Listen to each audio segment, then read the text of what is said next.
मेरे प्यारे भाइयों और बहनों, आप सबको मेरा हार्दिक प्रणाम। आज का दिन एक महापवित्र दिन है। आज के दिन को हनुमान जयंती कहते हैं। हनुमान जयंती अर्थात जिस दिन श्री हनुमान का जन्म हुआ। हनुमान हनुमान, उनके नाम में कितनी सुगंध है। उनका नाम भक्ति से भरपूर है। संस्कृत में एक श्लोक में कहा गया है, यत्र यत्र रघुनाथ कीर्तनम, अर्थात जहां जहां रघुनाथ का कीर्तन होता है, जहां जहां भक्त मिलकर प्यास और तरफ से श्री राम का कीर्तन करते हैं, राम नाम का गुणगान करते हैं, वहां हनुमान अपने दोनों हाथ जोड़कर खड़े होते हैं। एक राम नाम ही जग में हर बेड़ा पार लगाए। एक राम नाम का स्मरण मन में उजियारा लाए।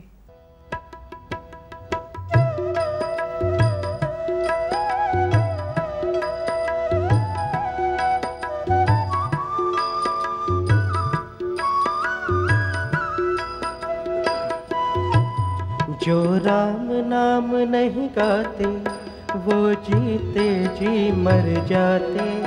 जो राम नाम नहीं गाते वो जीते जी मर जाते। जो राम नाम गाते हैं वो परम धाम पाते हैं। बोलो राम सिया राम जय जय राम। राम सिया राम जय जय राम। राम सिया राम जय जय राम। जो राम नाम नहीं गाते वो जीते जी मर जाते। जो राम नाम गाते हैं वो परम धाम पाते हैं। बोलो राम सिया राम जय जय राम। राम सिया राम जय जय राम। राम सिया राम जय जय राम। जो राम नाम नहीं गाते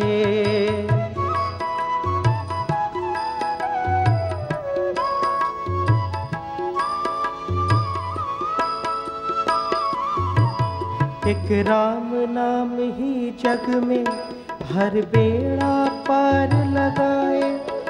एक राम नाम का सुमिरन मन में उजियारा लाए।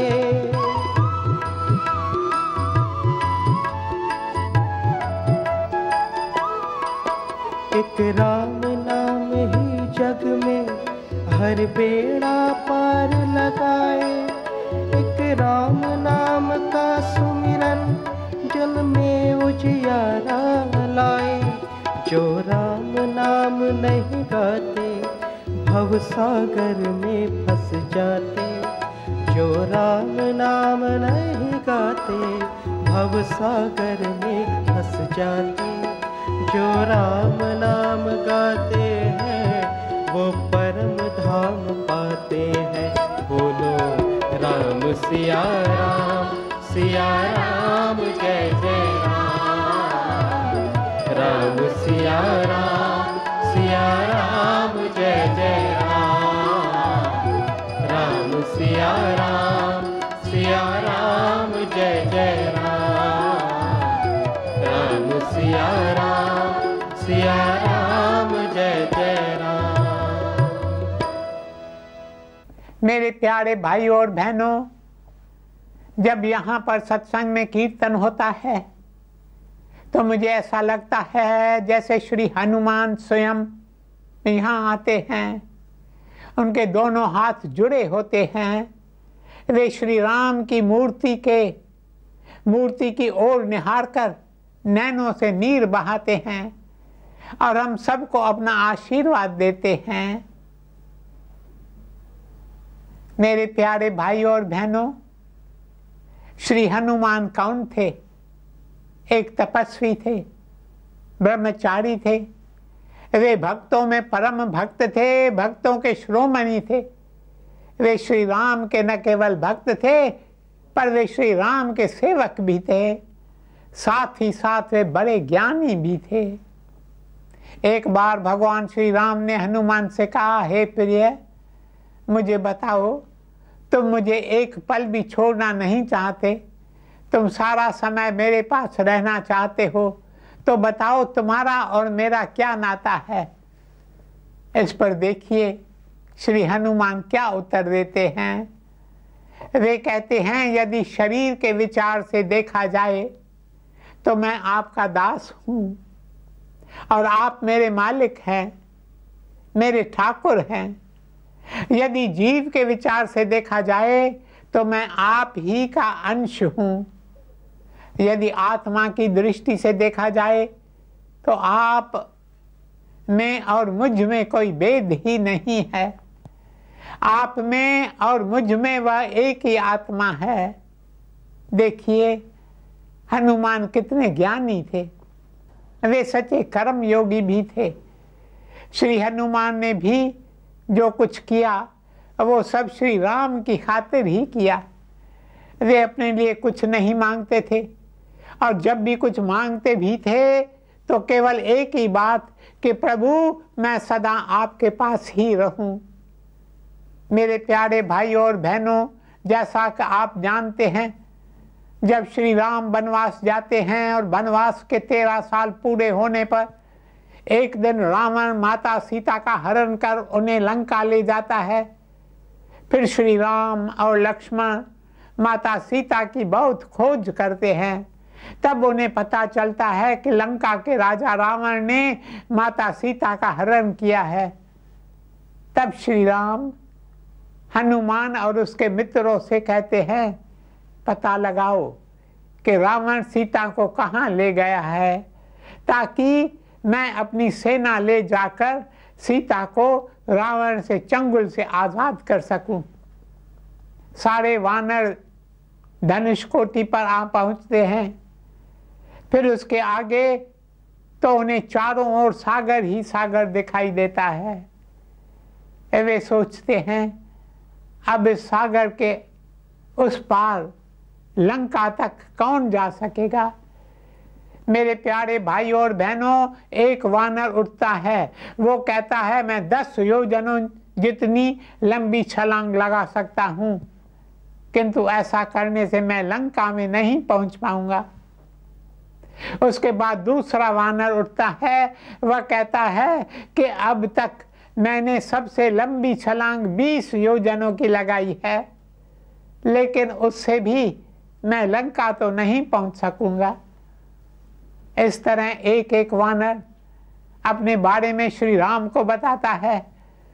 तब जाम्बवंत उठता है और कहता है, एक समय था जब मैं 90 योजनों की छलांग लगा सकता था, किंतु अब मेरा शरीर वृद्ध हो चला है, मैं बूढ़ा हो गया हूँ, इसलिए मुझे नहीं लगता कि अब मैं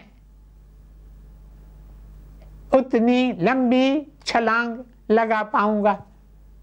उसके बाद अंगद उठता है और कहता है, बेशक यदि मैं यहाँ से छलांग लगाऊंगा तो सीधा लंका जा पहुँचूंगा, लेकिन वहाँ पहुँचते ही मेरा सारा बल समाप्त हो जाएगा और मैं वापस आपके पास लौट कर नहीं आ पाऊंगा।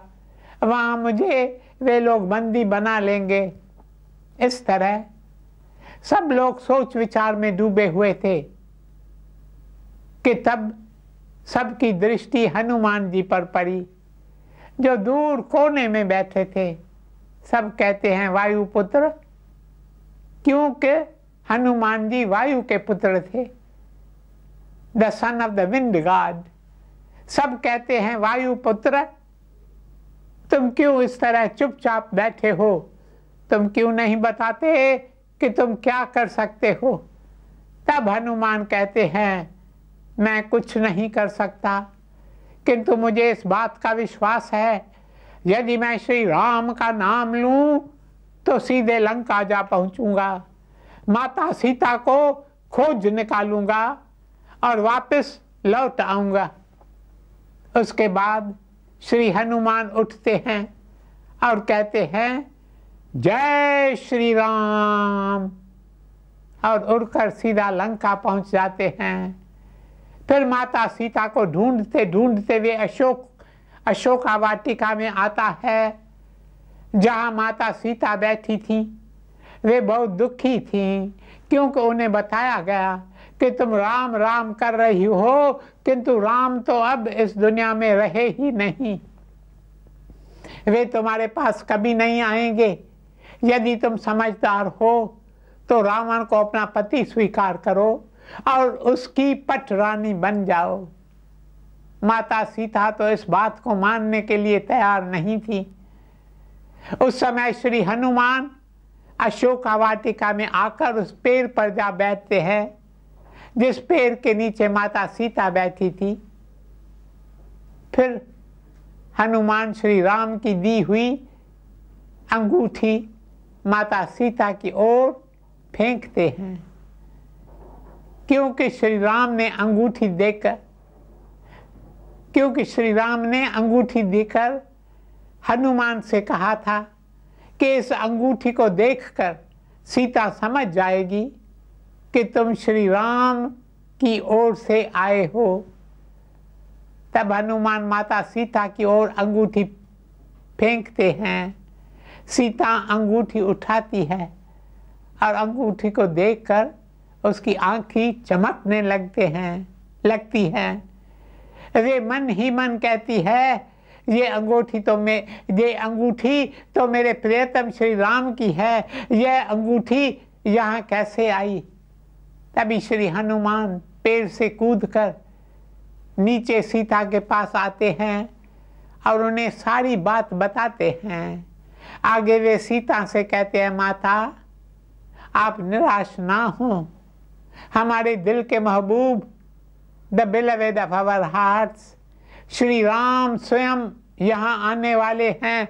वे अपनी सेना के साथ यहाँ आकर रावण का सामना करेंगे और आपको रावण के चंगुल से आज़ाद करेंगे। मेरे प्यारे भाइयों और बहनों, उसके बाद क्या होता है इसके बारे में आप सब जानते ही हैं। श्री राम अपनी वानर सेना लेकर लंका आते हैं और रावण से युद्ध करते हैं। युद्ध में लक्ष्मण घायल हो जाता है और मूर्छित होकर जमीन पर गिर पड़ता है।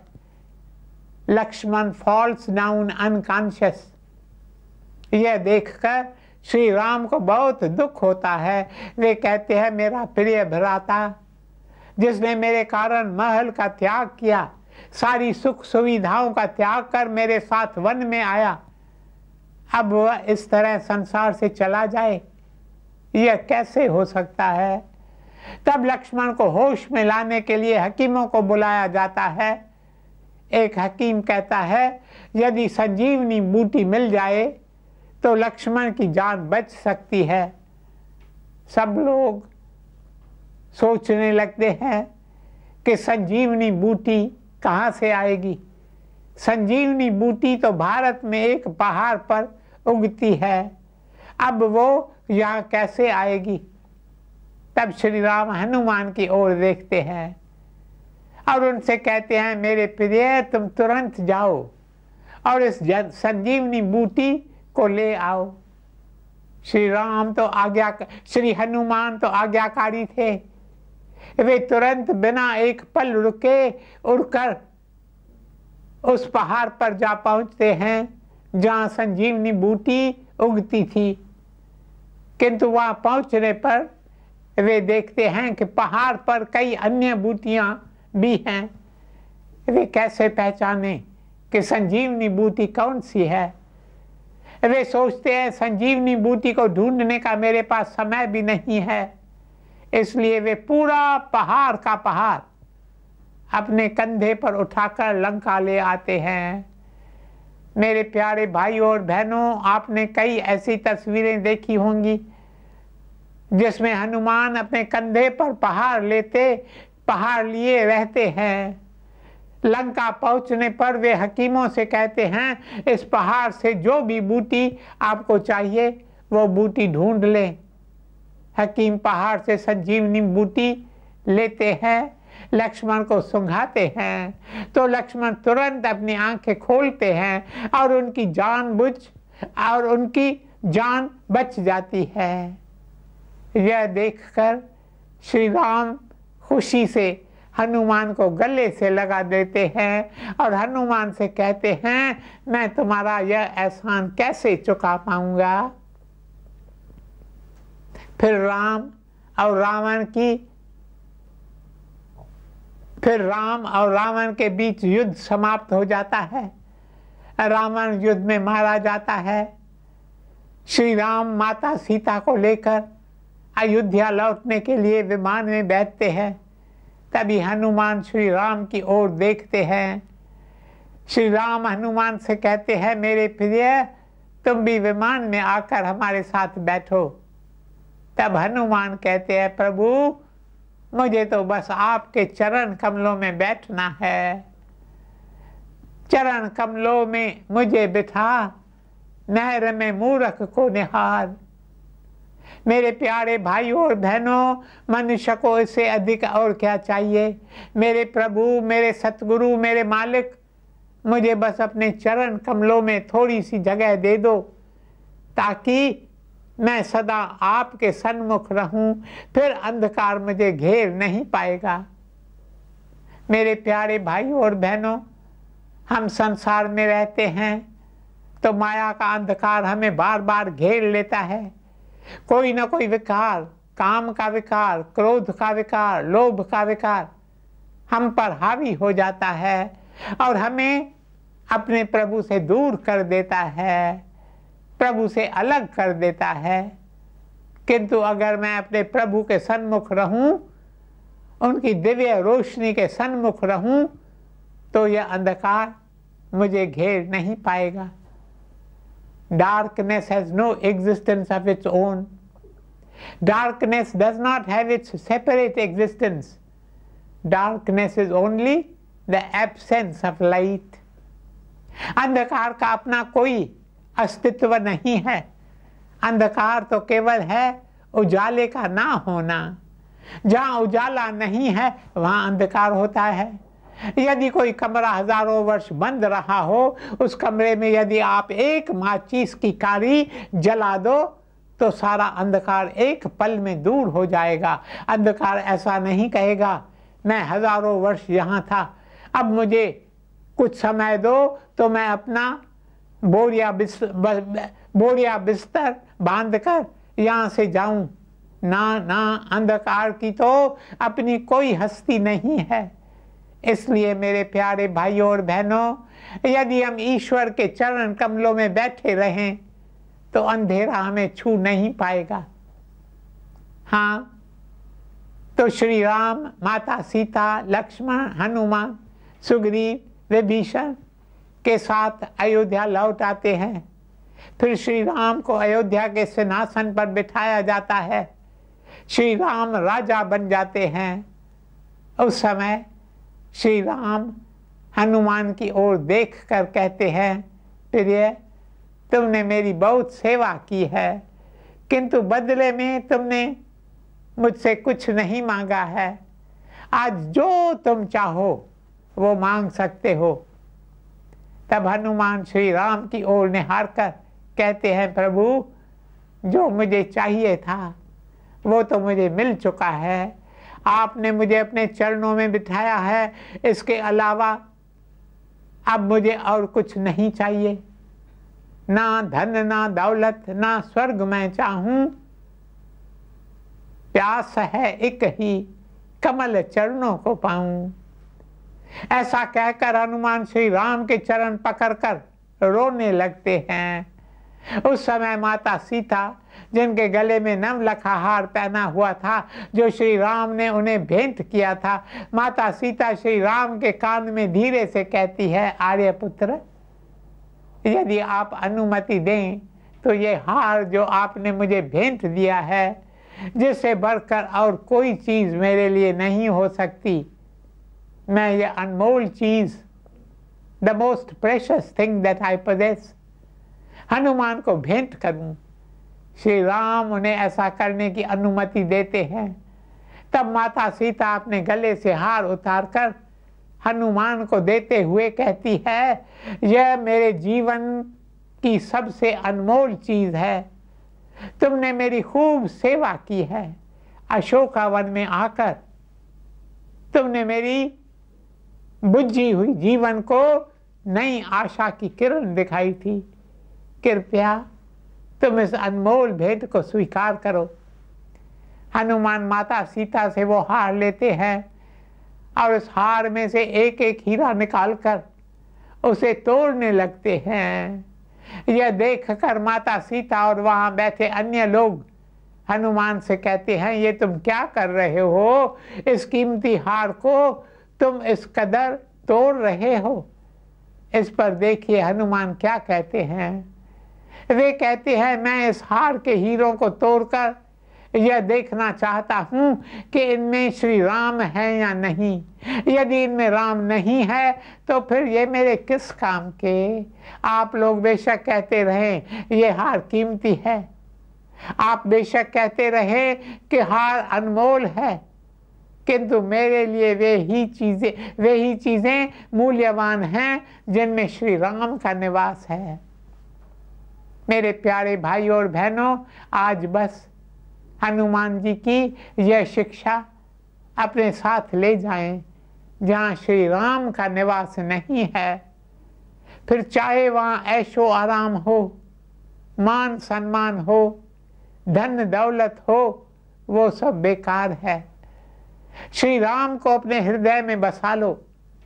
इसलिए उठते बैठते सोते जागते चलते फिरते श्री राम के नाम का स्मरण करते रहो। राम राम राम। देखिए कितना आसान है। हमारा कितना समय व्यर्थ विचारों में चला जाता है। राम के नाम का उच्चारण करने से कुछ ही समय में आपका अंतःकरण साफ होने लगेगा, पवित्र होने लगेगा, जिससे आपको चित्त शांति प्राप्त होगी। और चित्त शांति से बढ़कर इस दुनिया में अन्य कोई खजाना नहीं है। मेरे प्यारे भाइयों और बहनों, चित्त शांति की कुंजी है राम नाम। आइए हम सब मिलकर राम नाम का कीर्तन करें। राम राम राम राम राम राम राम। राम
शांति शांति शांति।